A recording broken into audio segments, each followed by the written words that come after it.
নদীতে গিয়ে ছোট ছোট মাছের সাথে বড় ইলিশ মাছ পেয়েছি। তাই এই ক্ষেত্রে আমরা অনেক খুশি, আমরা যেন ভালো রেটে মাছটা বিক্রি করছি।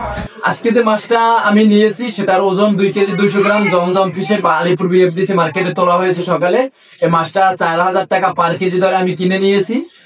এরকমের ফ্রেশ কোয়ালিটির বড় বড় সাইজের মাছগুলোর দাম একটু বেশি হয়ে থাকে, সেক্ষেত্রে ফ্রেশ ফিশ কুয়াকাটায় যারা অগ্রিমভাবে আমার কাছে অর্ডার দিয়ে রাখে, এরকমের মাছ যেহেতু খুব রেয়ার পাওয়া যায় না, আমি মাছটা প্রস্তুত করতেছি আমার অনলাইন সম্মানিত ক্রেতাদের কাছে ডেলিভারি দেওয়ার জন্য। মাছটার ওজন 2 কেজি 200 গ্রাম। মাছটা 4000 টাকা দরে আমি কিনে নিয়েছি জমজম ফিশ থেকে। সাম্প্রতিক সময়ে বৃষ্টিপাত হয়েছে এবং তাপমাত্রাও অনেকটা কমে গিয়েছে, সেজন্য আমাদের সমুদ্র থেকে আমাদের জেলেরা তাদের জালে ঝাঁকে ঝাঁকে ইলিশ পাচ্ছে। আমরা লক্ষ্য করছি যে যেগুলো লম্বা জাল এবং যেগুলো অনেক গভীরে যে জালগুলোকে ব্যবহার করা হচ্ছে সেই জালে মাছের পরিমাণ বৃদ্ধি পাচ্ছে। তো আমরা আশা করছি যে আমাদের জেলেরা যদি লম্বা জালে সমুদ্রে যায় এবং মাছ ধরার চেষ্টা করে, অবশ্যই তারা মাছ পাবে এবং তাদের অর্থনৈতিক যে সমস্যাগুলো আছে সেগুলো দূর হয়ে যাবে।